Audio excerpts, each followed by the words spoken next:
합니다. 우리 앞뒤 좌우에 한번 인사하겠습니다. 건강 조심하세요.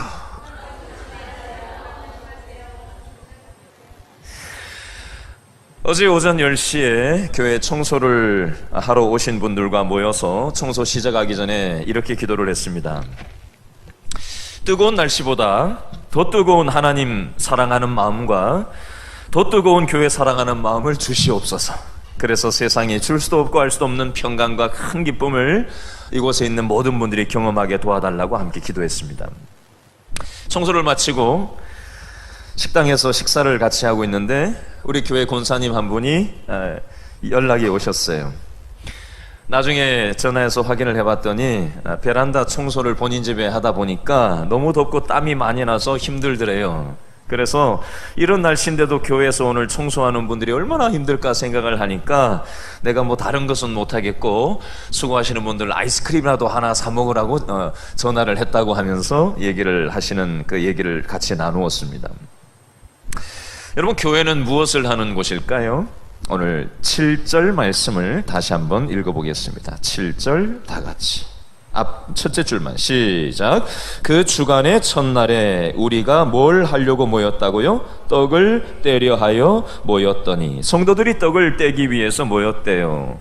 다른 말로 하면 교회는 믿음의 형제 자매들이 함께 모여서 우리들은 예수님의 십자가의 피 때문에 한 형제 한 자매가 되었음을 오늘 방금 불렀던 찬송처럼 기억하면서 함께 살아가는 것이 바로 교회입니다. 자, 그런 의미에서 우리 옆 사람에게 다시 한번 인사하겠습니다. 우리는 예수님의 피 때문에 한 형제 자매가 된 사람들입니다. 그걸 기억하면서 신앙생활 합시다. 아멘. 오늘 설교 제목이 어떻게 되는지 주보에도 있고 여기에도 쓰여져 있는데 한번 외쳐볼까요? 다 같이 시작. 어디에서? 드로아에서. 드로아는 요즘으로 치면 터키 북서쪽에 있는 항구 도시가 되겠습니다. 오늘은 이 드로아에서 어떤 일이 있었는지를 살펴보면서 우리에게 주시는 교훈을 살펴보려고 합니다.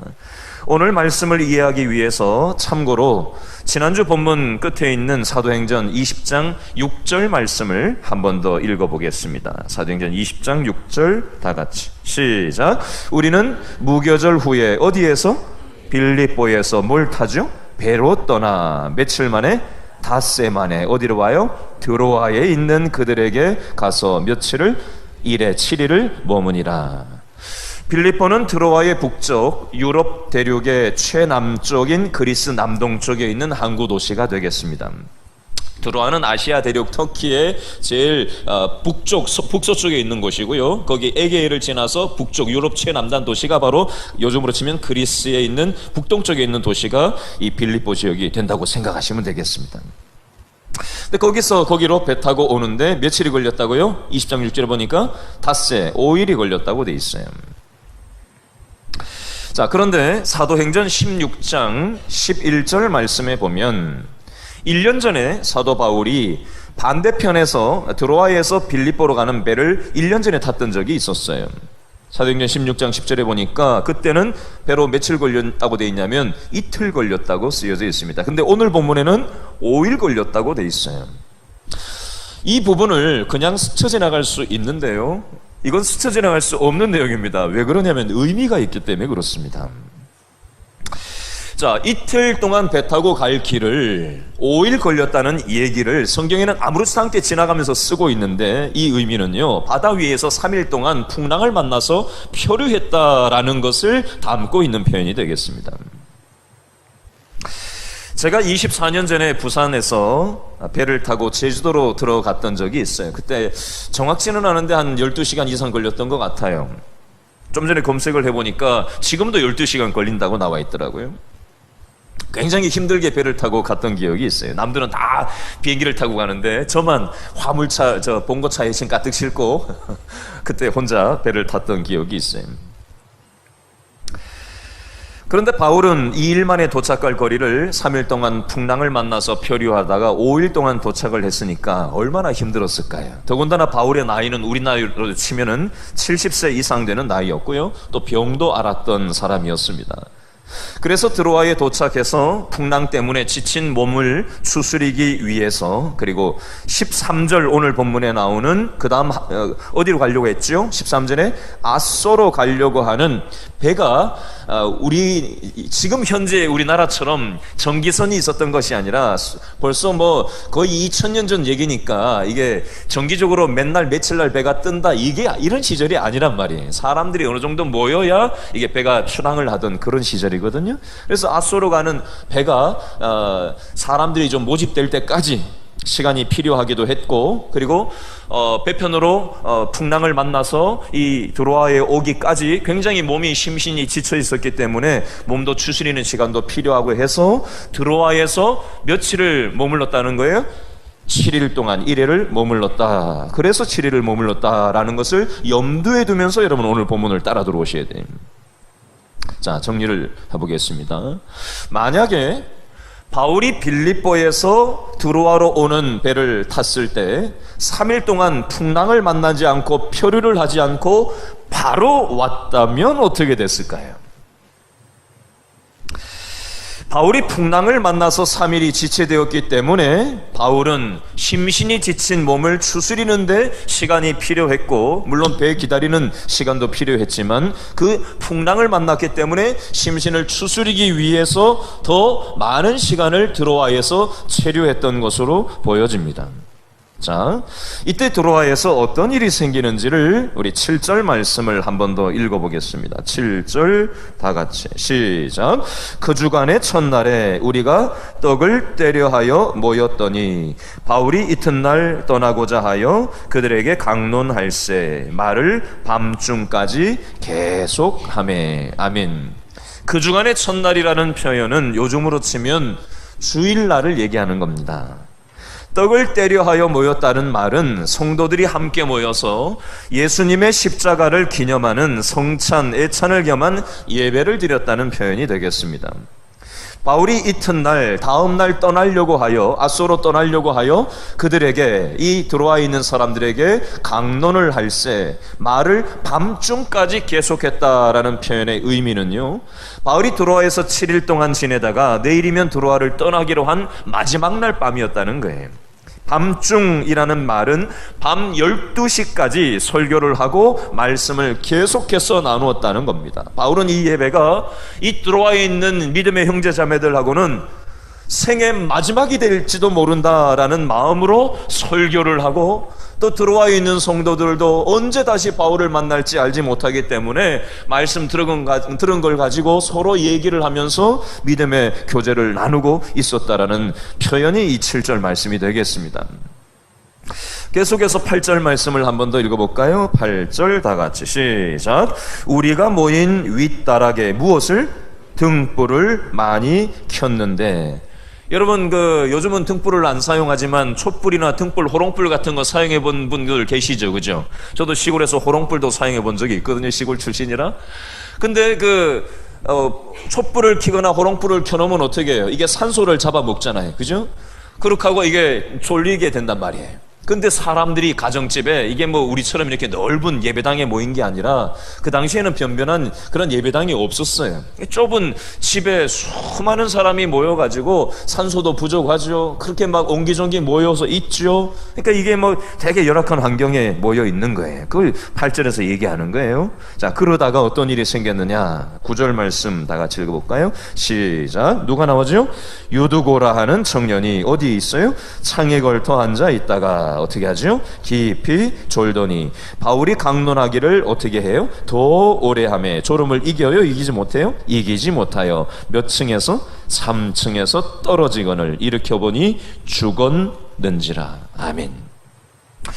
이곳에 모인 사람 중에 유두고라고 하는 이름의 청년이 있었는데요, 당시 유두고라고 하는 이름은 흔한 노예들의 이름 중에 하나였습니다. 아마 노예였던 이 청년은 하루 종일 일을 하고 나서 피곤한 몸으로 이곳에 참석했을 것으로 보여지고요, 그러다가 밤 12시가 넘게까지 계속 말씀을 전하자 졸음을 이길 수가 없어서 몸의 중심을 잃어버리고 3층에서 떨어져서 그 자리에서 죽은 것으로 보여집니다. 어떤 사람들은 유두고가 떨어지기는 했지만 죽은 것은 아니라 죽은 것처럼 보였을 뿐이라고 주장하는 학자들도 있습니다. 그러나 사도행전을 기록한 의사 누가가 바로 이 자리에 함께 있었고, 의사인 누가가 유두고가 떨어진 것을 보고 사망 진단을 내렸던 것으로 보여집니다. 이 표현이 여기 9절 말씀 끝에 보니까 일으켜보니 죽었는지라 라고 의사인 누가가 성경도 기록했지만 이 부분을 보고 또 의사로서 유두고가 떨어진 것을 진맥을 해보고 사망 진단을 하고 있는 장면이 되겠습니다. 사람이 갑작스럽게 떨어져서 현장에서 즉사하는 사고가 발생하니까 사람들이 놀래서 소리를 지르고 어쩔 줄 몰라 하고 있는 장면입니다. 이때 바울이 어떻게 했는지가 10절에 나와 있는데 10절 말씀을 다 같이 읽어볼까요? 시작. 바울이 내려가서 그 위에 엎드려 그 몸을 안고 말하되 떠들지 말라, 생명이 그에게 있다 하고, 죽었던 유두고가 살아나는 장면이 나오고 있습니다. 여러분, 누가복음과 사도행전에는 죽었던 사람이 살아나는 장면이 총 4번 나옵니다. 오늘 본문만이 아니라 누가복음과 사도행전은 죽었던 사람이 4번 살아나는 장면이 나오는데요, 2번은 예수님이 죽었던 사람을 살리는 장면이 2번 나오고요, 1번은 베드로가 죽었던 사람을 살리는 장면이 나오고요, 나머지 1번은 오늘 본문에 바울이 죽었던 유두고를 살리는 장면이 여기 나오고 있습니다. 여러분, 오늘 유두고가 죽었다가 살아나는 이 사건을 우리는 좀 큰 그림으로 오늘 볼 필요가 있는데요, 예수님이 죽은 사람을 2번 살리는 사건은 예수님의 죽으심과 부활과 밀접하게 관련되어 있고요, 오늘 본문에 나오는 유두고가 죽었다가 살아난 사건도 예수님의 죽으심과 부활과 밀접하게 관련되어져 있습니다. 그 근거를 한번 살펴보겠습니다. 볼펜이 있으신 분들은 한번 밑줄을 그으면서 따라오시면 이 근거를 더 명확하게 파악을 하기가 쉬운데요, 자, 오늘 본문 7절 말씀을 보면, 자, 어디다가 밑줄을 그으냐면요, 첫째 줄 끝에 보니까 우리가 뭘 하려고 모였다고요? 떡을 때려 하여 모였더니, 떡을 때려라는 장면에 동그라미를 하든지 밑줄을 한번 쫙 그어보세요. 눈에 확 띄게 한번 표현을 해보세요. 자, 우리가 떡을 때려 하여 모였다. 자, 11절 말씀도 한번 볼까요? 똑같은 패턴이 하나 나와요. 11절에 뭐라고 돼 있죠? 올라가 무엇을 한다? 떡을 떼어 먹고 라는 장면이 나옵니다. 7절에서도 떡을 때려 하여 모였다, 11절에서도 떡을 떼어 먹고 라는 표현이 나옵니다. 자, 이 7절에 떡을 뗀다는 표현과 11절에 떡을 뗀다는 표현 사이에 어떤 사건이 나오죠? 유두고가 죽었다가 살아난 사건이 나옵니다. 여러분, 제가 오늘 아침에 샌드위치를 먹었는데요, 샌드위치를 아침에 먹었거든요. 오늘 이 본문에 나오는 이 구조는 샌드위치 구조라고 생각하면 되겠어요. 빵과 빵 사이에 내용물이, 샌드위치 그 내용물이 쏙 들어가 있잖아요. 그렇죠? 7절에 빵과 떡을 뗐다는 빵 껍데기와 11절에 빵 껍데기 사이에 유두고가 죽었다가 살아나는 사건이 샌드위치 속의 내용물처럼 8절, 9절, 10절에 쏙 들어가 있습니다. 여러분, 이 성경 저자인 누가는 이 유두고가 죽었다가 살아난 사건인 이 내용물 겉에 있는 이 빵과 빵 표면에 떡을 뗐다라는 표현을 통해서 단지 유두고가 죽었다가 살아난 사건 자체만 놓고 볼 것이 아니라, 이 죽었다가 살아난 유두고의 사건은 예수님의 죽으심과 다시 살아나심과 연관성이 있음을 바라볼 수 있도록 오늘 성경을 기록하고 있는 것입니다. 여러분, 유두고의 죽음과 다시 살아남은 성만찬의 의미인 예수님의 십자가 죽음과 다시 살아나심, 부활과 연결해서 보여주고 있습니다. 성도들도 예수님과 함께 죽었다가 다시 살아난 인생들임을 오늘 본문에서는 말하는 것이고요, 유두고라는 이름의 뜻이 있는데요, 의미가 있어요. 따라합니다. 행복하다. 유두고의 이름 뜻이 뭐라고요? 행복하다라는 뜻이에요. 여러분, 한번 연상을 해보세요. 유두고는 죽었던 사람이에요. 그러나 다시 살아났어요. 여러분, 우리는 이 땅에서 태어났다가 언젠가는 죽습니다. 그건 물리적인 출생과 물리적인 죽음을 얘기하는 거예요. 그러나 우리 예수 믿는 사람은 이 세상에서 우리의 생각이 죽고 우리의 감정을, 욕망을 위해서 살아가는 존재로 우리는 살아가던 사람들인데, 우리의 생각 자아가 죽고 우리의 욕망이 죽고 예수님께서 십자가에서 죽고 다시 살아나신 이치처럼 우리의 자아가 십자가에서 함께 예수님과 죽고 예수님의 십자가에서 살아나신 것을 믿는 믿음을 가진 사람들에게 우리의 자아가 죽고 예수님으로 인해서 다시 태어나는 삶을 살아가는 사람들은 어떤 존재로 살아가는 거예요? 예수님의 십자가 부활 때문에 행복한 삶을 살아가는 사람들로 우리를 부르셨다라는 사실입니다. 자, 계속해서 11절 말씀을 한번 설명하고 계속해서 설명을 이어가려고 하는데요. 자, 11절 한번 더 읽어봅니다. 시작. 올라가 떡을 떼어 먹고 오랫동안 곧 날이 새기까지 밤새도록 이야기하고 떠나니라. 12절. 사람들이 살아난 청년을 데리고 가서 얼마만큼 위로를 받았어요? 적지 않게 위로를 받았더라. 아멘. 여러분, 사람이 죽었다가 난리법석을 피우면서 살아났단 말이에요. 그러면 교통정리하고 집에 가야 되잖아요. 근데 사람들이 집에 안 가고 다시 가가지고 떡을 떼면서, 떡을 왜 떼요? 물리적인 떡이 아니라 예수님의 십자가의 죽으심과 다시 살아나신 것처럼 이 유두고도 죽었지만 다시 생명을 살리시는 하나님께서 살려주신 것을 기념하면서 또 한 번 하나님의 은혜 가운데서 사람이 아예 밤새워서 말씀을 전하면서 그 은혜를 나누면서 밤을 샜다는 거예요. 바울은 지금 다음날 지금 멀리 지금 떠나야 돼요.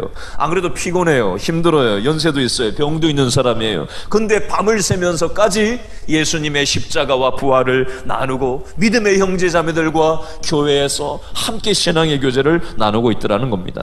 제가 신학대학원을 다닐 때 총신대학교에 무술송교회라는 게 있었어요. 이 사람들은 무술이 제가 그 대표되는 사람하고 아주 친하게 같이 지냈는데 무술이 종합 몇십 단이 되는 사람인데 이 사람은 이슬람권에 들어가서 이 무술로 전문인 선교를 하겠다는 꿈을 가지고 있던 사람이었어요. 기도회를 간다고 해서 쫓아갔는데 밤새도록 기도회를 하더라고요. 12시간 기도회를 하더라고요. 12시간 기도하고 먹고 또 산기도 갔다가 내려왔다가 쉬었다가 얘기하다가 또 막 얼마나 뜨겁게 기도를 하는지 저도 아직도 벌써 수십 년 전 얘기지만 아직 선명하리만큼 그 시간을 잊을 수가 없습니다.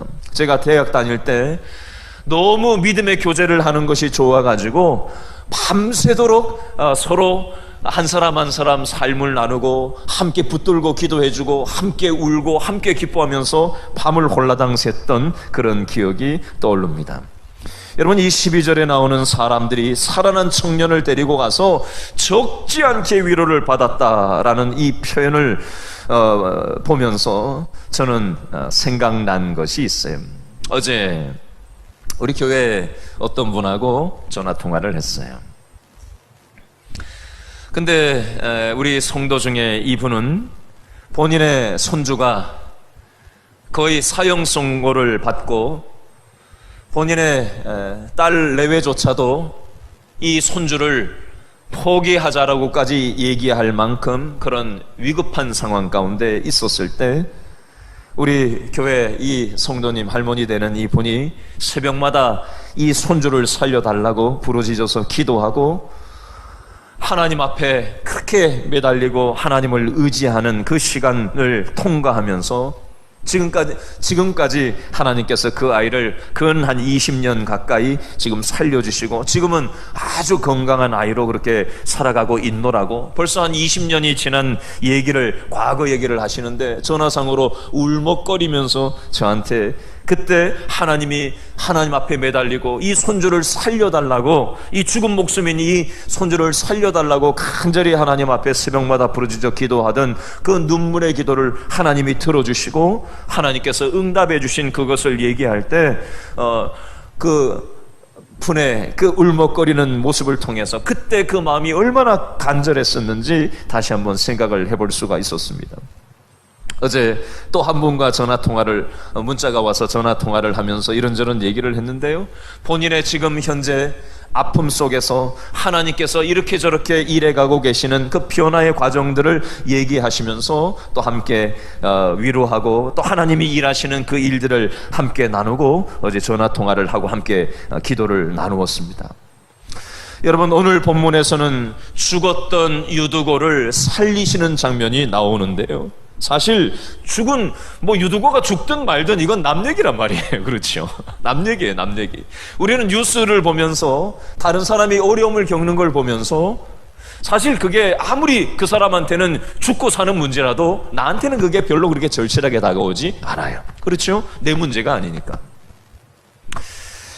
그러나 저와 여러분이 살아가다 보면 이거 완전 죽을 것 같고 끝장날 것 같은 삶의 문제가 경제적인 영역이든 건강의 영역이든 관계의 영역이든 이런저런 삶의 어려움이 우리만의 인생의 풍랑이 다가올 때가 있어요. 근데 그때 하나님 앞에 기도하고 하나님 살려달라고, 하나님 도와달라고, 하나님 불쌍히 여겨달라고 하나님 앞에 간절히 엎드리고 하나님의 도우심을 구할 때 그 망가졌던 영역들, 그 고장났던 영역들, 죽을 것 같았고 끝장날 것 같았던 상황들을 하나님께서 살려주시고 회복해 주시고 변화시켜 주신 그 경험을 한 사람들은 하나님의 은혜라는 걸 느끼고 경험하게 되는 것입니다. 여러분, 유두고는 자기가 죽었다가 살아난 이 경험을 했기 때문에 가는 곳마다 이걸 얘기했을 거란 말이에요. 유두고 식구들은 가는 곳마다 우리 아들 살려주신 하나님을 얘기하고 간증하는 삶을 살았을 것입니다. 여러분, 저는 우리 길신교회 안에 수많은 망가지고 찢어지고 아프고 눈물 나는 수많은 상황들이 우리에게 있었을지라도 하나님 앞에 기도하고 하나님 살려달라고, 하나님 고쳐달라고, 하나님 변화시켜달라고 하나님 앞에 엎드려서 구할 때 하나님께서 그 기도를 응답하여 주시고 하나님께서 살려주시는 그런 경험이 많아져서 그 은혜들을 우리 주위에 있는 사람한테 간증하고 나누는 축복의 통로로 살아가게 될 수 있기를 바랍니다. 그래서 사람들이 이 살아난 청년을 데리고 가서 적지 않게 위로를 받았던 것처럼 우리 주위에 얼마나 절망하는 사람들이 많습니까? 지금 시급이 지금 8,350원인가로 또 지금 한 10.9%가 또 올랐죠. 내년에 지금 또 오른다 그러죠. 지금 소상공인들과 자영업자들이 지금 우리는 그거 받아들일 수 없다고 하면서 지금 난리가 나서 지금 뉴스 보도를 계속해서 타고 있습니다. 무역전쟁으로, 중국과 무역전쟁으로 인해서, 미국 간의 전쟁으로 인해서 지금 전 세계 파급력이 있게 생겼고 미국의 경기가 지금 계속해서 올라가면서 지금 이자 부담이 점점 더 가중되게끔 생긴 여러 가지로 악재가 많이 겹쳐진 그런 상황 속에 있습니다. 여러분, 이 세상 사람들이 참 많이 두려워하고 걱정하고 힘겨워하면서 살아가고 있습니다. 여러분, 우리는 경제적인 논리로 세상의 가치로만 살아가는 사람들이 아니라 죽음의 권세를 이기시고 이 세상을 만드시고 우리의 삶을 다스리고 계신 하나님의 손 안에 있음을 우리가 기억하고 믿음으로 기도하면서 살아가는 저와 여러분 될 수 있기를 바랍니다. 여러분, 우리 대한민국의 남북 통일을 위해서 여러분 계속해서 기도해 주셔야 돼요. 제가 계속해서 새벽마다 금요 영성 집회마다 기도할 제목 낼 수 있을 때마다 계속해서 기도 제목을 내고 있지만, 여러분, 미국을 중심으로 해서 남북에 지금 계속해서 통일 논의가 된다고 해서 금방이라도 통일이 올 것처럼 막 떠들어대고 하지만 여러분, 통일이 그렇게 만만한 것이 아닙니다. 여러분, 김정은 정권이 자연스럽게 물러나도록, 어떤 방식이 됐든 물러나도록 저는 기도하고 있는데요, 여러분, 이 일을 위해서 기도해 주셔야 합니다. 정치 논리로, 경제 논리로 남북 문제를 보면 되지 않고 하나님 손 안에 있음을, 하나님은 이런 시간을 통해서 이 한국교회가 기도하기를 원하세요. 지금까지 이 나라 이 민족이, 한국교회가, 우리의 삶이 여기까지 온 거는 하나님 의지해서 여기까지 온 것이지 내가 잘나서 여기까지 온 게 아닙니다. 한국교회가 다시 한번 이런 시간들을 통해서 기도로 정신을 바짝 차리고 하나님 앞에 의지하는 한국교회가 될 수 있도록, 또 남북 통일의 모든 과정이 하나님의 은혜 가운데 될 수 있도록 여러분 기도해 주실 수 있기를 바랍니다. 죽었던 유두고를 살리신 것처럼 죽었던 남북과의 관계를 살려달라고 하나님 앞에 눈물로 기도하는 저와 여러분 다 될 수 있기를 바랍니다. 어제 유치부 여름 성경학교가 있었고 오늘 다음 주일까지 계속 진행되는데요, 많은 우리 아이들과 또 우리 교사 선생님들 또 함께 수고해 주시는 분들이 오셔서 수고해 주셨고요, 또 우리 유초등부에서도 유년부 아이들을 중심으로 해서 교사 선생님들이 오셔서 또 아이들과 함께 프로그램을 진행을 하고, 또 구역 봉사를 한다고 또 젊은 엄마들이 와서 구슬땀을 흘리면서 아이도 봐야 하는데 오셔서 수고해 주시기도 하고, 또 교회 청소를 통해서 수고해 주신 분들, 어제 교회를 왔다 가신 분들만 제가 한번 줄 잡아서 쭉 계산을 해봤더니 우리 교회 교인들이 한 4분의 1 이상은 교회를 왔다 간 것 같아요. 제가 이렇게 저렇게 어제 지나가면서 만나신 분들 숫자를 가만히 헤아려 보니까 그렇게 많은 분들이 오셔서 구슬땀을 흘리고 자기의 은사를 따라서 이렇게 저렇게 수고해 주시는 그 수고를 통해서 유두고가 마치 죽었다가 살아난 것처럼 우리 모든 성도들의 그 수고와 구슬땀을 통해서 하나님께서 죽었던 영역들이 살아나게 되는 새 생명의 역사를 하나님께서 일으키게 하실 줄로 믿으시기 바랍니다. 그래서 우리 주위에 있는 많은 사람들이 적지 않게 격려를 받고 힘을 얻게 되는 축복의 통로로 쓰임받게 될 수 있기를 바랍니다. 마지막 교훈 하나만 더 나눌 텐데요, 우리 13절 말씀을 한번 더 읽어보겠습니다. 13절 다 같이 시작. 우리는 앞서 배를 타고 어디로 가죠? 아소에서 바울을 태우려고 그리로 가니 이는 바울이 어떻게 하려고 해요? 걸어서 가고자 하여 그렇게 정하여 준 것이라. 아멘. 자, 무슨 의미냐면요, 드로아에 있던 이 바울이 자기 일행들에게는 먼저 배를 타고 아소로 건너가고 나는 당신들과 떨어져서 혼자 걸어서 이 아소까지 가겠다라고 얘기하는 장면이에요. 바울은 왜 연세도 많고 몸도 안 좋고, 그리고 지금 16절 말씀의 제일 끝에 보면 예루살렘에 지금 빨리 가려고 하는 계획이 있었음에도 불구하고, 배 타면 빨리 가는데 왜 걸어서 한 적어도 이틀 길을 가야 되는 이 거리를 혼자 떨어져 가지고 시간도 지체야 되는데 빨리 가려고 하는 계획이 있는 사람이 굳이 이렇게 자기가 자청해서 이렇게 걸어가려고 했을까요? 고린도에서 건너올 때 배에서 자기를 죽이려고 하는 사람들이 있었기 때문에 이번에도 배 타면 그런 일이 생길까봐 혼자 걸어가려고 했던 걸까요? 신방할 성도들이 있었기 때문에 그렇게 했던 걸까요? 배멀미가 심하게 있었기 때문에 그랬을까요? 아니면 운동하려고 그랬을까요? 왜 그랬을까요? 여러분, 예수님의 모습을 한번 생각해 보시면 좋겠어요. 예수님은 죽은 사람을 살리기도 하시고 수많은 기적을 일으키시고 났을 때마다 사람들이 어떻게 했죠? 예수님 주위에 무리들, 군중들이 와 하고 모여들어가지고 예수님을 왕으로 삼으려고 달려들었어요. 인기가 아주 하늘을 찌를 듯이 있었단 말이에요. 그때마다 예수님은 어떻게 태도를 취하셨죠? 그 인기를 느끼고 즐거워하셨나요? 항상 보면 예수님은 혼자 산으로 가시고 혼자 떨어진 곳으로 가셨어요. 그때마다. 왜 그러셨을까요? 여러분, 예수님은 기도하실 때 하나님의 뜻이 무엇인지 분별하기 위해서 혼자만의 하나님과 독대하는 시간을 가졌습니다. 바울도 마찬가지 행동을 취하고 있는 겁니다. 지금 죽었던 유두고라는 청년을 살리고 난 다음이었기 때문에 사람들이 바울에게 관심이, 이목이 집중이 되고, 이야, 저 사람 죽은 사람을 살렸대, 이야, 저 바울 대단한 사람이야 라고 하면서 바울에게 온갖 시선이 가 있었어요. 그리고 바울 자신도 야, 내가 세상에 하다 죽은 사람을 다 살렸다 하면서 얼마나 자기 자신을 높이고 싶은 마음이 아닌 것 같지만 자기도 모르게 올라왔겠어요. 이때 바울은 자기를 제외한 모든 사람을 베어 태워 보내고 난 다음에, 아소로 먼저 보내고 난 다음에 자기는 그 먼 길을, 그 연세도 많고 병도 있지만 한 이틀 길을 혼자 걸어가지고 아소로 걸어가는 내내 무엇을 생각했을까요? 예수님이 하나님과 독대하면서 하나님의 뜻을 구하며 기도했던 것처럼 바울도 아소로 가는 그 길에 하나님과 자기만 독대하는 시간을 가지면서 하나님, 내 남은 삶을 어떻게 살아야 합니까? 라고 하나님께 묻고 하나님께 기도하는 그 시간을 가졌다라는 사실입니다. 여러분, 이 교훈을 가지고 우리 자신에게 한번 적용해서 한번 생각해 보면 좋겠습니다. 여러분, 우리는 일이 잘 풀리면 하나님을 생각하기보다 내가 잘해서 이렇게 일이 잘 풀렸다라고 생각하는 경향이 있습니다. 반대로 일이 잘 풀리지 않으면 역시 하나님을 생각하기보다 나는 왜 이 모양인가? 나는 왜 이런 상황인가? 역시 자기중심적인 생각 안에서 올라갔다 내려왔다 시소타기를 할 때가 있습니다. 이런 교회 봉사하는 사람들도 마찬가지로 주의해야 될 점이 있습니다.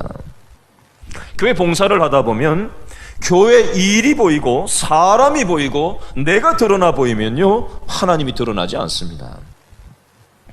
여러분, 교회 봉사에서는요, 하나님이 드러나야 되는 줄로 믿습니다. 하나님이 일하실 수 있도록 해야 되는 줄로 믿습니다. 우리는 내 방식으로 해버리면 안 돼요. 바울은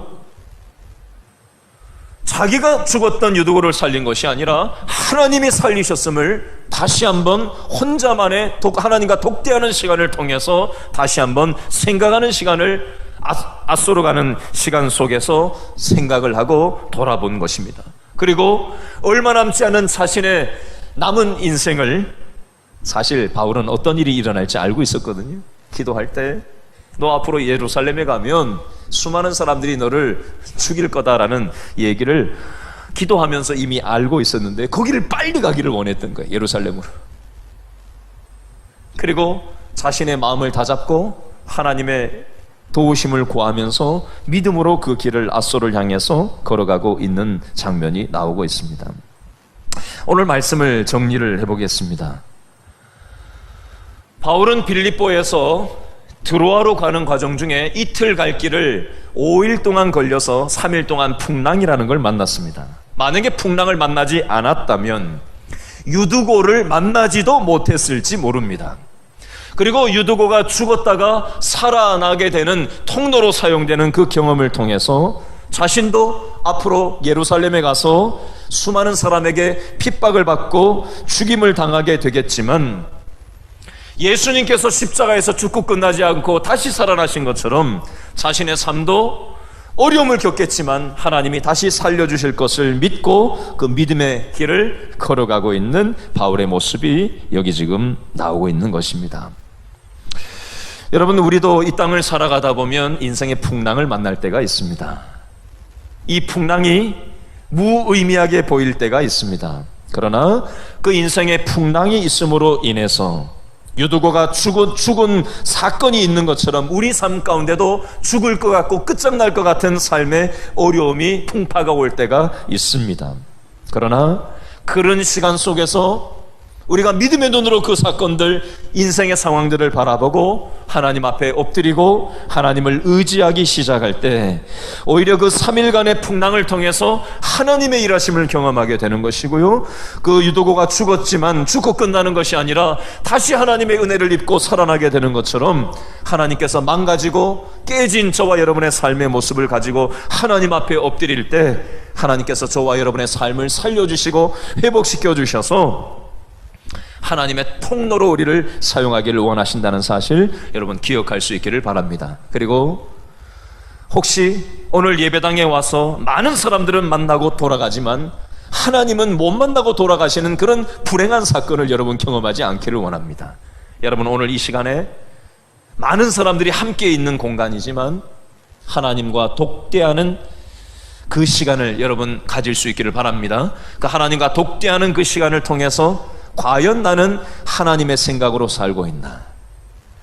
과연 나는 지금 현재 하나님의 심장으로 살고 있나? 아니면 내 심보를 가지고 내 생각을 가지고 내 인생 계획을 가지고 살아가고 있는가? 하나님과 독대하는 이 예배를 통해서 우리의 인생을 조율을 받는 그런 은혜가 있기를 바랍니다. 기도하겠습니다. 이 땅을 살아가다 보면